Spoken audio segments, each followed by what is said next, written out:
Le damos la bienvenida aquí de la revista Semana a la señora ministra de Educación, María Victoria Angulo, la ministra estrella del gabinete. Bueno, hay varias estrellas en el gabinete, pero ella ha brillado mucho porque sus avances y sus logros han sido bien importantes en esta cartera.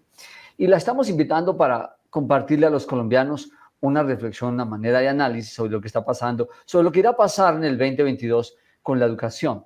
Los colombianos de las veredas, de los barrios, de las grandes ciudades y de los pueblos tienen muchas preguntas sobre lo que va a pasar con sus hijos, desde el prekinder, de la educación primaria, secundaria y la educación superior en este 22 por el tema de la pandemia. Y la primera pregunta, señora ministra, es, usted ha hecho muchos esfuerzos para volver con la presencialidad.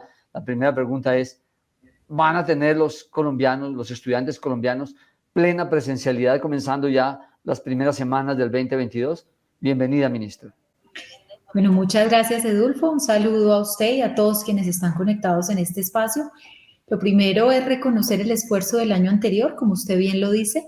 Logramos llegar al 97% de instituciones con presencialidad, al 83% de los niños, pero claro, el reto en este 2022, Edulfo, y todos los que nos están escuchando, es llegar al 100% de la presencialidad. No sé si todos vieron las medidas que adoptamos la semana anterior, si no me parece importante compartirlas, donde no hay límites de aforo. Al no tener límites de aforo, continuamos con protocolos como obviamente el tapabocas, la ventilación, la higiene de manos, pero ya podemos estar el 100% de los alumnos en los espacios educativos, que además, Edulfo, está más que comprobado, no solo en Colombia, sino en el mundo, que los espacios educativos son los espacios más blindados para los niños a todo nivel, pero que además, como usted lo decía en el saludo que me daba en esta conversación, es vital.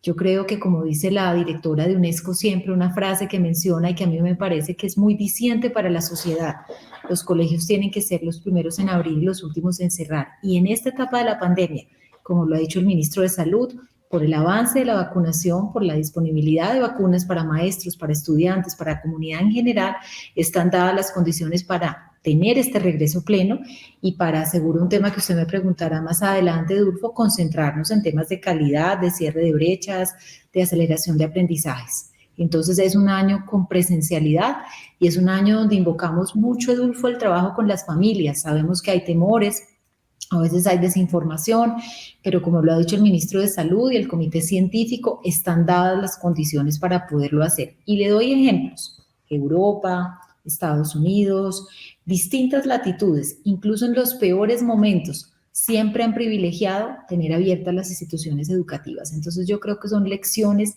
pues que debemos adoptar, porque ya ha pasado un año y más de 9 meses y nuestros niños necesitan, y si usted los oye en las regiones, es lo primero que le piden a todo nivel: desarrollo académico, emocional, lúdico, deportivo, etcétera. Ministra, ¿va a haber alguna posibilidad de que algunos planteles privados digan, no, pues yo voy a aplicar solamente una parte de la presencialidad? ¿Eso legalmente es posible? ¿Eso está a discrecionalidad de los rectores? Si algunos padres deciden no enviar a sus hijos, ¿también lo pueden hacer de manera discrecional? ¿O cómo se va a conectar esas voluntades del establecimiento educativo, de los padres y del Estado para garantizar la calidad? Pues mire, Dulfo, la ley colombiana tiene parametrizado que la educación en Colombia es presencial. Estábamos en una coyuntura por la pandemia, pero ya están dadas las condiciones para que sea presencial. Y yo creo que aquí aprovecho este medio, Edulfo, la pedagogía a los padres de familia es vital. Como decía el ministro de Salud en otro encuentro que hemos tenido, la peor pandemia es la no asistencia de los niños a clase. Lo estamos viendo con impactos emocionales, en algunas regiones, pues riesgos de reclutamiento, promoción de trabajo infantil, todo lo que no queremos que pasen con los niños. Y entonces siempre apelo, Edulfo, a un ejemplo, y es que tal vez a los adultos, a los mayores, cuando usted les habla de que se abren los escenarios deportivos, los culturales, los conciertos, los comerciales, no tienen ninguna queja. Pero cuando usted habla del colegio, entonces vienen muchas preguntas. Yo creo que psicológicamente tenemos todos que ponernos en situación de entender, como lo dice el ministro, que pues estamos ya con la pandemia luego de un año y 9 meses, se han aprendido cuáles son las medidas que tenemos que adoptar para coexistir con ella. Y en esto los espacios educativos, pues no solamente lo blindamos con más de 1.2 billones de recursos invertidos, sino también con un trabajo muy dedicado de los maestros. Digamos que los maestros no solamente promueven el aprendizaje, sino también los hábitos de cuidado y autocuidado. Y creo que los problemas de salud mental que usted ve de los chicos a todo nivel, en colegios públicos, pero también en colegios privados, esta tristeza, este impacto en la autoestima y sobre todo este retroceso en aprendizajes, debe darnos a todos la convicción, el valor, además obviamente de avanzar en la vacunación, que es la mejor protección que podemos tener en esta pandemia. Permítame, ministra, que usted lo hace de manera muy pedagógica, lo hace como mamá, y quienes tenemos hijos, ahora me pongo yo un poco en el papel de ellos y digo, hay que hacer énfasis en que cuando los niños no van al plantel, corren esos riesgos que usted dice, problemas emocionales de los niños. Pueden, no sé si tener traumas y no quieren volver a la escuela o al colegio después. También para los padres, que cuando tienen varios niños no tienen la posibilidad de atenderlos virtual con elementos tecnológicos desde la casa, pero además los riesgos de reclutamiento en las zonas de conflicto, de manera que usted ha hecho un repaso por los riesgos solamente para hacer énfasis y advertir que no caigamos en eso, ministra. Totalmente, Dulfo, que no caigamos en eso. Y mire que usted tocó también un tema muy interesante. Si usted recuerda las tasas de desempleo en el primer semestre del año 2021, pues las encabezaban las mujeres. Muchas mujeres madre, cabeza de hogar que tenían que quedarse con sus chicos en el hogar promoviendo este proceso y eso impactaba en sus temas laborales. Entonces, el retorno a la educación es un proceso no solamente supremamente positivo para los niños, a la educación presencial, sino que también dinamiza a distintos actores de la sociedad, incluso apoyando a los padres de familia en su quehacer y en sus distintos retos, pero además, Edulfo, en la medida en que Colombia va aumentando en conectividad, pues hay regiones que tienen la posibilidad, pero hay otras regiones que no, y la ruralidad más que ningún otro escenario necesita retornar. Hicimos todo lo que estaba en nuestras manos, portales, televisión, radio, guías, los profes como mensajeros pedagógicos, pero pues como lo dije al comienzo de la entrevista, está probado aquí y también en los países desarrollados que nada reemplaza la presencialidad, que lo que aprendimos de esta pandemia es que la televisión, la radio, los portales, la guía son un excelente complemento, pero que definitivamente el espacio de reencuentro es allí, en las instituciones. Y no estoy solamente hablando, Edulfo, de las instituciones de educación inicial, preescolar y básica. Estoy también hablando de las universidades. Para ellas también va el mensaje. No se imagina cuántas quejas tenemos, por un lado, de estudiantes y de papás, y por otro lado, en todos los encuentros que hicimos del Pacto por la Juventud, el primer tema que pedían los jóvenes era retornar. Así que es un reto a todo nivel del sistema educativo. Ministra, en una charla que teníamos con su colega, la ministra de las TIC, la doctora Ligia Marcela, nos decía que, digamos que la pandemia dejó unos daños muy grandes a la humanidad en temas de vidas, en temas de economía afectada, pero dimos un salto que regularmente tomaría 5 años, se dio en 1, que es en el uso de tecnologías. La pregunta es si también los establecimientos, en todo caso, educativos, se van a quedar con algunos niveles de virtualidad para la actividad académica. Edulfo, pues como comentaba la ministra Carmen Ligia, la pandemia nos trajo una oportunidad de innovación. Hay que reconocer en qué lugares y cuál ha sido el avance de conectividad en el país. En este momento tenemos un 60% de conexión con recursos del Sistema General de Participaciones, recursos de regalías, pero claramente el reto está en lo rural. Y como lo comentó la ministra Carmen Ligia, a uno de los proveedores va avanzando, se adjudicó nuevamente al otro proveedor y esperamos que esta conexión por 10 años sea fundamental. Pero mientras esto ocurre, yo creo que lo que tenemos que tomar de lección es este ecosistema de innovación que se creó alrededor de lo educativo. Televisión, radio, portales, y cómo esto nos sirve para completar o complementar proyectos como la red de proyectos STEM, o cómo seguir avanzando en los proyectos de codificación de niños desde básica primaria, como los venimos adelantando, o cómo generar procesos de formación para maestros que puedan vincular muchos más maestros, lo que permite la virtualidad, o cómo complementar el tiempo escolar en áreas como arte, innovación, ciencias. O sea que sí es una oportunidad y definitivamente el trabajo del Ministerio de las Telecomunicaciones será fundamental para terminar de conectar la ruralidad. Ministra, hay un tema que no es de ahora, ha sido de siempre. Se quejan de la calidad de la educación colombiana y se mide mucho en estas pruebas internacionales que tenemos.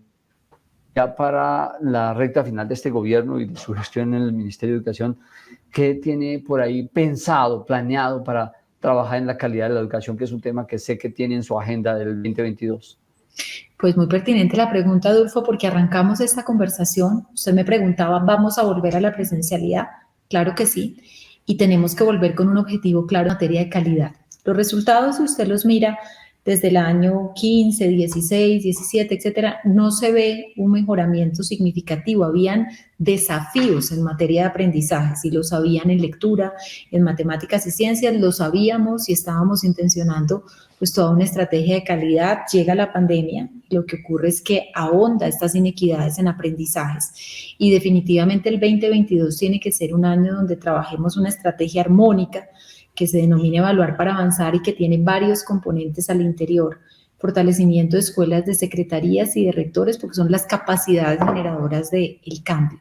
Valoración de aprendizajes con Evaluar para Avanzar, que es una herramienta que permite niño por niño entender cómo estamos, dónde enfatizar, cómo tener diálogo pedagógico y retroalimentación con los maestros. Una red de tutorías y acompañamiento del PTA y de las universidades de alta calidad del país por regiones, materiales que acompañan todo este proceso en lectura, matemáticas, ciencias socioemocionales, todo un proceso ya de plan institucional para poder hacer todo este cambio y toda la estrategia de evaluación del ICFES de tercero, quinto, séptimo, noveno y 11. Entonces, como ve, Edulfo, más allá de un partido, más allá de un proceso electoral que se avecina, no podemos perder ni un minuto y tiene que ser un año escolar donde ese sea el propósito y obviamente en el tránsito hacia un nuevo gobierno enfaticen, prioricen, pero esa es la obsesión hoy de todos los países. Digamos, si hoy le pregunta a usted a cualquier ministro de educación de distintas latitudes, son dos los temas: el retorno a la presencialidad, digamos, aprender a lograr manejar todos estos protocolos, pero estar en presencialidad. Y el segundo, el énfasis en la calidad, en lo académico, en el trabajo con los docentes. Y como me decía alguien, no es solamente, Edulfo, un proceso de recuperar aprendizajes, tiene esto que servirnos para acelerarlos, para discusiones que estaban pendientes respecto a foco curricular, sin perder la visión humanista de la educación, pero enfocarnos en unas áreas, a trabajar más intensamente por la formación en aula de los maestros, por acompañarlos y ayudarlos, y que la incursión de los nuevos medios se vuelva es un complemento, no el reemplazo de la presencialidad, sino un complemento. Como hablaba la UNESCO en los futuros de la educación, que fue un documento que lanzó hace 3 semanas, la solidaridad, el trabajo en equipo y profundizar en cerrar estas brechas y estas inequidades tendrá que ser la obsesión de todos los sistemas educativos. En ese propósito, ministra, de cerrar las brechas, la pandemia, que fue tan lamentable y tan crítica en el mundo y en nosotros, nos dejó otra cosa importante en Colombia en la educación, y es haber dado este salto que nos empujó a la matrícula cero para los estratos 1, 2 y 3 en la educación superior. ¿Cómo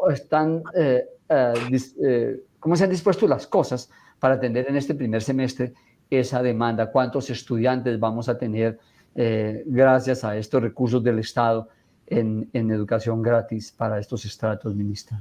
Bueno, Edulfo, yo aprovecho su pregunta, claramente se la voy a contestar, pero le voy a poner un contexto anterior que me parece clave que lo escuchen quienes están conectados, de los retos que nos tocaron en educación, Edulfo. Si usted se remonta a la semana 3, después de haber entrado a esta cartera, ahí comenzaron los retos. Primero, eran escuchar demandas históricas de la educación, no tenían que ver exactamente ni con nuestro gobierno ni la propuesta. Y usted sabe, Edulfo, con la voluntad del presidente Iván Duque, quien le habla, y todo mi equipo, tuvimos más de 3 meses de diálogo, de construcción, de decir que se podía, que no era viable, y de darle un salto en inversión a la educación superior muy importante, más de 4.5 billones que, solo para contarle a la fecha, se han honrado, se han cumplido. Luego de este desafío entramos obviamente a definir un plan de desarrollo, las metas, obviamente a trabajar también con las distintas autoridades y líderes de FECODE en las distintas negociaciones, y estábamos también en este proceso cuando nos encontramos un gran desafío y era la infraestructura educativa detenida en el país. ¿Cómo superar esto? Hoy todas las obras reactivadas, entregados más de 230 colegios. Y no obstante este reto, viene la conversación nacional, pero adicionalmente viene todo un desafío luego del paro y de las distintas movilizaciones de escuchar plenamente a los jóvenes. Y le cuento todos estos pasos porque Okay. yo creo que una gestión no solamente se mide por los resultados, sino cómo se da el manejo a las dificultades, y yo creo que eso ha sido muy claro en esta cartera. Y en ese camino, el presidente, me gustó mucho en un debate que fui al Congreso hace un tiempo y me pusieron una grabación del presidente Iván Duque para el debate que yo iba. Él estaba en campaña, él hablaba de la matrícula gratuita para estratos 1, 2 y 3, y la vida y el trabajo conjunto y la escucha de los jóvenes y el Congreso nos llevó a materializarlo. ¿Por qué? Arrancamos con Generación E. Hoy tiene ya más de 240.000 beneficiarios. Fue un programa realmente revolucionario, un salto grandísimo porque era pasar de 40.000 jóvenes a 336.000, no solamente con apoyo en matrícula, sino en manutención, y ese ya era un programa para los jóvenes pues bien distinto, con una cobertura nunca vista. Luego llega la pandemia, creamos el Fondo Solidario, llegamos a 500.000 jóvenes, viene la voz de los jóvenes en altavoz, como digo yo, proponiendo, diciéndole al país que ellos estaban preocupando no solamente por su generación, sino por las próximas, que eso a mí me parece muy valeroso. Y logramos con el Congreso, con el liderazgo del presidente y del ministro José Manuel Restrepo, aprobar la Ley de Inversión Social. Usted le preguntaba en una entrevista al señor presidente, que me la vi con todo detalle, presidente, pero esto sí es un hecho, esto es política de Estado, esto quedó financiado, sí, Edulfo, y es una de las más grandes conquistas de los jóvenes para los jóvenes. ¿Cómo comienza a funcionar? Comenzó a funcionar. Vamos en 720.000 jóvenes beneficiados. Obviamente continúa en el 2022, están todos los recursos para el 2022, pero además tiene que ser un programa acompañado de programas de bienestar, de seguimiento, de tutoría, porque no solo queremos que los jóvenes puedan ingresar a la educación superior, sino que los jóvenes permanezcan y se gradúan. Y una cuña más, Edulfo, porque usted tiene los 4.5 billones adicionales para el sector, una cifra que se compara con lo que habían dado 12 años anteriores los gobiernos, es muy diferencial. Luego viene matrícula cero, el mayor legado a los jóvenes, para los jóvenes. Y luego vemos cómo estamos trabajando en regionalización de la educación superior. Mire que vengo de una visita muy motivante al departamento de Caldas, la nueva sede de la Universidad de Caldas en La Dorada. Es un centro de innovación, de colaboración. Estaremos en enero dándole al país la noticia pues, de la primera universidad pública en el Casanare. Creamos la UAIN, que es la Universidad Intercultural Indígena. Entonces, pues mire que de diálogo, de escucha, pero también de un trabajo titánico y de un apoyo del Congreso, usted comienza a ver muchos legados para la educación superior bastante importantes. Sí, ministra, me lo dijo el presidente en la charla que tuvimos ayer.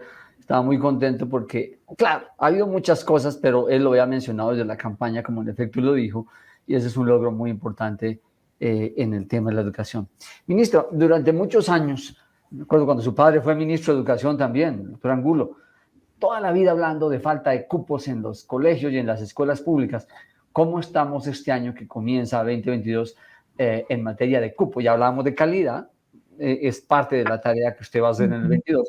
Y en materia de cupos desde kinder, de primaria, secundaria y educación superior, por ejemplo, en educación superior creo que están saliendo 650.000 muchachos bachilleres al año.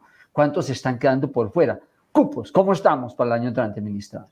Bueno, Edulfo, varios mensajes. Primero, conectarme desde acá con todos los padres de familia que están siguiendo esta transmisión, diciéndoles que están abiertas todas las matrículas. Yo sé que la pandemia ha sido una situación muy difícil. Algunos de ellos han tenido que tomar las decisiones de migrar o de que sus hijos no estén en el sistema. La primera invitación, Edulfo, es que se matriculen. El sistema público tiene toda la capacidad desde primera infancia hasta educación media.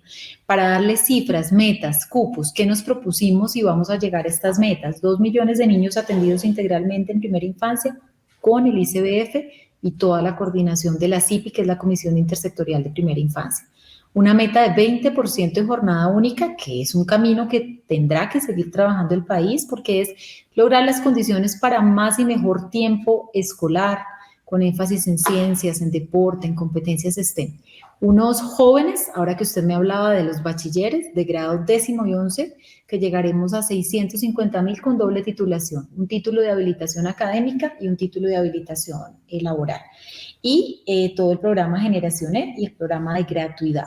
Cuando usted me habla pues de los cupos, ese es el sistema como tal de preescolar básica y media está allí para acoger a todos los niños del sistema que lo quieran, que sus padres lo necesiten. Además, usted sabe, Dulfo, el trabajo tan inmenso que hemos hecho con los migrantes venezolanos. Usted sabe que en estos momentos Colombia es el país que acoge al mayor número de migrantes y lo hemos hecho con compromiso, con rigor, con afecto, y pues hay un número muy importante de niños también acogidos en el sistema, y para ellos también hay pues todas las oportunidades que el sistema mismo brinda. Y en educación superior, cuando usted me pregunta esta tasa de ingreso efectivo, pues definitivamente no solo tenemos gratuidad, sino hay que seguir incrementando programas, sedes. Por eso le daba el ejemplo de la sede de La Dorada o de la Universidad del Casanare, o el número de programas virtuales que se vuelven una oportunidad para el acceso en las regiones. Y no olvidar, Edulfo, también que todo el SENA, la matrícula tecnológica, es gratuita, con el cual pues estamos sumando casi el 50% de la población. Si sumamos todas las universidades públicas más el SENA, son más del 55% de los jóvenes. Entonces, pues yo creo que el país tiene que claramente seguir invirtiendo en educación superior, pero usted ve que están dadas las condiciones. Cuando le hablaba de estos 4.5 billones, pues estuvimos, para darle fechas, ya no la semana pasada, sino tal vez hace unas 4 semanas, en la Tecnológica de Pereira, mirando el incremento de programas, de sedes, de laboratorios, y todo esto se debe a estos nuevos recursos. Así que el país está también en un momento donde la educación superior es tema de primer orden, donde el sector productivo también anhela que estemos hablando de educación dual, de educación más cercana a lo que requiere el sector productivo, y vamos a hacer un trabajo bien interesante. Se acaba de firmar el decreto del Sistema Nacional de Cualificaciones, y yo creo que hacia allá va el diálogo de las universidades. Esto que facilita, Edulfo, que usted pueda llegar a distintas regiones con más programas, pero además que los jóvenes puedan tener programas en un formato como ellos lo aprenden y que ellos puedan ver más cercano al mercado laboral. Ministra, me llega a usted a hacerle una pregunta que me parece de mucha importancia, y usted sabe el tema, sería para escucharla. Si está conectada a Colombia o comprometida a Colombia o el ministerio con dar la educación que requerimos en este momento, con lo que necesita el sector productivo, ¿será que necesitamos seguir formando más abogados, más periodistas que salen y no tienen trabajo? En cambio hay otros sectores como la programación en sistema, la programación que tiene una demanda asegurada. ¿Sí vamos hacia allá, ministra? Bueno, Edulfo, qué buena pregunta, porque me sirve para ilustrar. Colombia, particularmente, es el país de América Latina que tiene más renovadas las normas, por decirlo así, en educación superior en calidad. Lo hicimos antes de pandemia, promovido por los rectores, como si el sector se estuviera preparando para algo que no sabía que iba a venir. ¿Por qué se lo digo, Edulfo? Porque hoy el sistema permite programas 100% presenciales, virtuales, blended, híbridos, duales. Entonces no hay ninguna restricción en la norma, como se lo decía al presidente de Confecámaras, a la presidenta del Consejo Privado de Competitividad.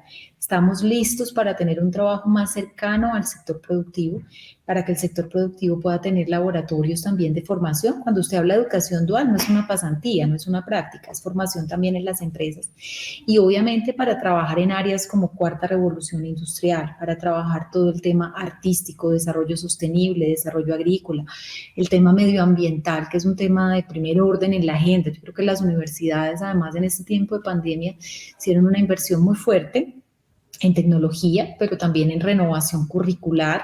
Se preguntaron mucho lo que la norma que previmos en el 2019 decía, y es que la educación superior se tiene que centrar también en cómo aprenden los jóvenes y qué demanda la sociedad, sin perder este halo o esta característica humanista de la educación, de formar ciudadanos integrales, ciudadanos que aprecien la institucionalidad, los valores democráticos, que se conecten emocionalmente con los otros. Así que hay muchísimas oportunidades. Colombia tiene universidades de gran calidad. Yo miraba con los rectores todo lo que ha sido el tránsito desde que se implementan pues las primeras medidas de sistemas de aseguramiento de calidad, y estas reformas que hicimos le dan a Colombia por lo menos un campo para los 10 o 15 años siguientes de acción, porque da muchas libertades, principios de creación, de innovación. El sector privado siempre menciona que quisiera conversar más con la academia. Están dadas las condiciones para hacerlo. Vamos a hacer una misión particularmente educación dual, un grupo con el Consejo Privado de Competitividad, también con todos los temas del Sistema Nacional de Cualificaciones, mirar experiencias internacionales y con los ejemplos que usted nos da de programación, pues usted sabe que están los 100.000 programadores de Mintic como una meta. Estamos trabajando Coding for Kids, que es programación para primaria y para secundaria, la obsesión pues del presidente con todos los temas de cuarta revolución industrial de economía naranja, así que hay un gran campo de oportunidades donde uno logre combinar llegar a la ruralidad, llevar programas, pero llevar programas que sean pertinentes. Ese es el gran desafío y no solo pertinentes desde el punto de vista económico, ¿no? Sino pertinentes sobre cómo aprenden los jóvenes y cuáles son estas competencias que les van a dar esa versatilidad para ir respondiendo a lo que hoy demanda el mercado laboral, que es pues tan cambiante. Ministra, la veo a usted ahí también sentada en la cartera de educación, que me lleva también a otra pregunta en relación con las mujeres. Usted sabe que, no Colombia, el mundo, pero Colombia mucho venimos de una cultura muy machista, la mujer ha venido ganando espacios en el último medio siglo. Hoy hay más mujeres trabajando en puestos de vanguardia, como usted, pero también hay más mujeres estudiando. ¿Tiene información sobre eso? ¿Están llegando mucho más mujeres a la universidad a tomar puestos de control en la sociedad? Sí, Edulfo, si uno mira el sistema educativo, tanto en preescolar básica y media como en educación superior, usted se da cuenta que incluso es mayor el número de mujeres, particularmente también en educación superior, pero el reto, porque el tema que usted pone es muy importante, es seguir trabajando en varias ópticas. Primero, en que uno no estigmatice cuáles son las áreas de aprendizaje o las habilidades de las niñas y los niños.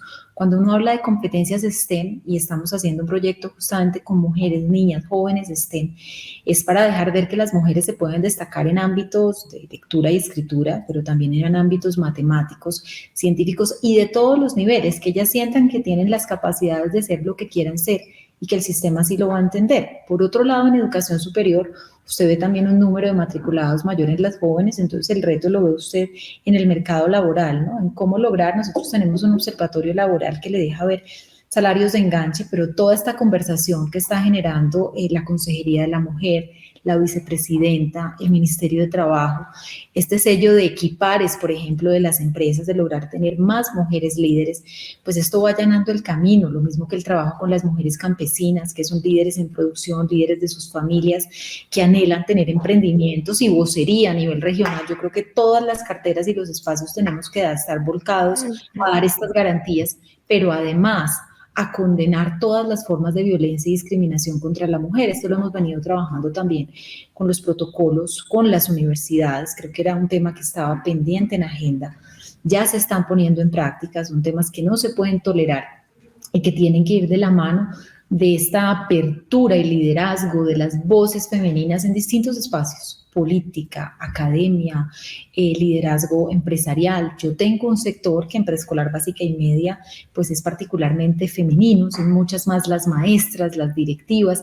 En educación superior usted ve más directivos hombres, allá hay un reto enorme también de que cada día veamos también más rectoras, más vicerrectoras. Yo creo que hacia allá camina la sociedad viendo la potencia y la integralidad que tiene la mujer, la sintonía con las emociones y con lo que le pasa al otro y esa capacidad infinita de liderar, de perseverar y de llevar causas a buen puerto. Así que también desde educación es un tema bastante importante. Qué bien que la educación sea ese motor también de evolución social, de salir de ese machismo tremendo, ancestral, que tanto golpea a la sociedad. Otro tema, rápidamente, nos queda un par de temas, ministra, ya para dejarla tranquila hoy. También hemos avanzado en estos últimos años, vía ley, vía decisiones ejecutivas, en relación con el crédito del ICETEX, que tanto ha permitido a mucha gente muy vulnerable salir adelante gracias a esos créditos. Tendremos créditos con cero interés para los estratos 1, 2 y 3, definitivamente sin fiador, a partir de este primer semestre. Eso ya venían dando. ¿Eso va a tener alguna mejora para el 22, ministra? Uy, Edulfo, bueno, muy buena la pregunta porque no lo habíamos abordado y parte también de los compromisos con los jóvenes y con el país era trabajar en una reforma integral del ICETEX. Y hoy les podemos contar los siguientes. Primero, Edulfo, claramente hay una línea donde el interés es solamente los puntos de inflación, es decir, es cero y es subsidiada para los estratos 1, 2 y 3. Pero además... Déjeme, ministra, preguntar. ¿Para 1, 2 y 3 no hay interés o sí hay el interés de inflación? No, está la inflación, pero eso es interés ceros, porque solamente le cobran los puntos de inflación. Okay. Esa es una línea de trabajo y es bien grande el número de beneficiarios que usted mira cuando mira la cartera total de ICETEX, mucho más de lo que se imaginarían quienes nos están escuchando.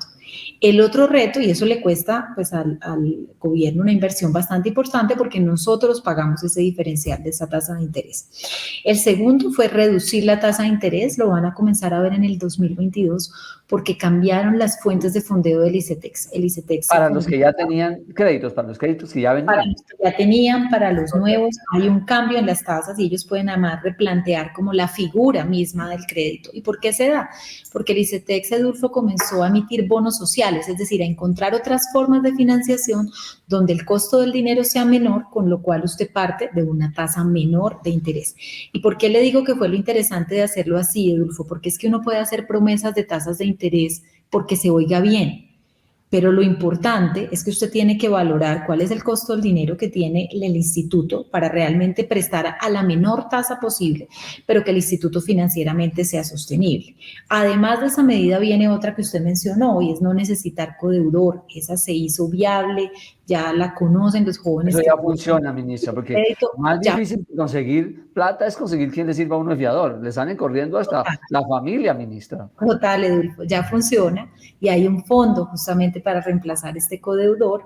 Y la tercera medida son los planes de alivios y de auxilios. Nosotros creamos planes de alivios en la pandemia del ICETEX, que beneficiaron pues a muchísimos jóvenes, a más de 130,000 familias. Pero ahora además hay estímulos por mejor bachiller, por rendimiento deportivo, por pago oportuno y generamos una nueva modalidad del pago del crédito, que de pronto usted lo ha escuchado, la hay en otros países, es optativa, la decide el joven y la familia y es pagar contingente al ingreso, es decir, yo no pago cuando termine de estudiar, yo pago cuando entre al mercado laboral y adquiera un umbral de ingresos. Entonces, si usted ve, pues son medidas bien importantes que acercan mucho más el ICETEX a la gente, que mejoran las condiciones y que lo hacen también viable financieramente, porque definitivamente en un escenario de educación superior usted necesita líneas de gratuidad, pero necesita también crédito educativo. Tenemos un sistema de universidades públicas y privadas donde deciden los jóvenes y las familias y tiene que estar todo el andamiaje financiero disponible para ello. Ministra, ¿cómo le ha ido a usted? Dígame la verdad, cuéntenos la verdad. ¿Cómo le ha ido en eso de controlar ese robo criminal al PAE? La nutrición de los niños de la escuela en riesgo por unos negociantes que se roban la plata del Estado. ¿Cómo le ha ido en eso de controlar que no se sigan robando la plata que va dirigida a la nutrición de los niños de las escuelas vulnerables? Bueno, Edulfo, ahí tengo muchas historias que contarle y vienen de años anteriores porque esta lucha la estoy dando hace más de 7 años. Y me Claro, parece comenzó en Bogotá, usted lo hacía en Bogotá cuando fue secretaria de Bogotá, claro. Usted sabe que transformé el PAE, usted sabe que logré pasar de solo 10 proveedores y una cosa que estaba realmente muy arreglada a un proceso de concurso de más de 90 proveedores, de compras virtuales, de cambio en los menús. Detecté con mi organización y denuncié el primer cartel de las frutas que fue finalmente fallado pues a favor, es decir, sí había cartelización, entonces perdóneme, pero vengo de muchas luchas con el PAE, eso me sirvió para tener mucha formación al llegar al MEN para enfrentar el tema. Me permitió proponerle al presidente crear la Unidad Especial de Alimentación. El PAE no tenía institucionalidad y pues es el primer paso. Si usted quiere combatir muchos fenómenos, tiene que tener quien responda. Creamos la unidad. Pero además de crear la unidad de alimentación, duplicamos la plata del PAE y le doy una buena noticia. Se acaba de aprobar un proyecto de ley que además dejó que esta plata ya no se va a poder reducir, sino siempre va a tener que ir creciendo, es decir, como una medida de seguridad presupuestal para los recursos del PAE. Se crearon las veedurías de padres de familia, se creó el sistema de información, que hoy es un sistema también que se comunica y se alimenta con los sistemas de Contraloría General, un trabajo muy fuerte con Contraloría, Procuraduría y Fiscalía para mirar los temas de colusión en contratos, para revisar con auditorías pues, los temas de calidad e inocuidad. Con todo esto puesto al servicio llega la pandemia y pasamos al PAE en casa. Fuimos el primer país latinoamericano que crea PAE en casa garantizando 5.7 millones de raciones. Entonces allí obviamente para los secretarios de educación pues fue más sencillo las compras porque usted sabe que se entregaban los mercados o los bonos. Entonces fue como 1 año y medio de este proceso y estamos ya en el reto y el desafío de exigirles a las secretarías que ya el PAE es en la institución y volver a ver y a no bajar la guardia, porque hay que seguir trabajando en el proyecto de ley anticorrupción. También están los artículos que nos dan más fuerza jurídica para combatir y poder poner incumplimientos, Edulfo, porque cuando usted le hablan del PAE, pues le hablan de la noticia que sale en el noticiero, pero detrás de eso usted tiene cadena alimenticia, la conservación de los alimentos, que no se le presente colusión, que no haya desvío de recursos, que el PAE llegue a tiempo, que usted tenga menús variados. Vengo, por ejemplo, de La Guajira, hace semana y media, de discutir lo que va a ser el PAE indígena, porque las minutas tienen que ser diferenciales. Entonces, hemos avanzado, Edulfo, no es un tema menor, hay que seguir luchando. Yo valoro mucho el trabajo con Contraloría, Procuraduría y Fiscalía. Hay que seguir teniendo esta llave muy fuerte y las veedurías familiares son muy importantes. Hoy hay un sistema de información que los invito a revisarlo en la página de la Unidad Especial de Alimentación, donde los padres pueden mirar de primera mano información por entidad territorial y un llamado de atención a los gobernadores y a los alcaldes. O sea, el PAE tiene que ser un programa de las mejores condiciones, tiene que ser un programa casi que esté en la mente en los primeros temas de un alcalde y de un gobernador, porque son muchas las amenazas que tiene por el monto de plata que está implicado, por las amenazas a la transparencia misma y porque tienen que intervenir personas muy técnicas y conocedores, porque uno tiene que garantizar la minuta, la cadena de frío, todo el proceso de llegada del alimento. Así que en eso vamos y seguiremos, Edulfo. Esto es un tema de largo aliento. Pues bueno, ministra, le agradezco mucho, muy amable por este tiempo que ha compartido con nosotros aquí en la revista Semana. Mil gracias porque este tema pues, es muy importante ya. Estamos comenzando 2022. Tal vez una cosa final se me olvidaba y no puedo dejarla pasar. ¿Cómo están los costos educativos para el año entrante?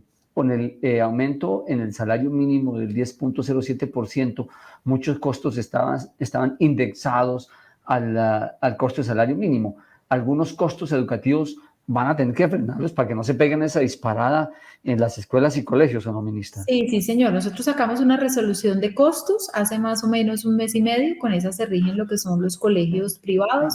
Y recordemos, Edulfo, que todo el resto del sistema pues es gratuito. Entonces, pues para ellos directamente no hay ese impacto y la resolución en los privados será clave justamente para abordar los temas que usted menciona. Bueno, ministro, ahora sí la dejo. Usted tiene una cita, muchas hoy. Mil gracias por estar aquí con nosotros. Mil gracias por darle esta información a los colombianos. Que tenga un feliz 2022. Gracias, Edulfo, Semana, por la oportunidad y a todos los colombianos, gracias porque el tema educativo pues es el tema que más aprecian. Aquí seguimos trabajando con todo rigor y un feliz año para todos. Gracias, ministra, y a nuestras audiencias de Semana las invitamos a seguir con nosotros.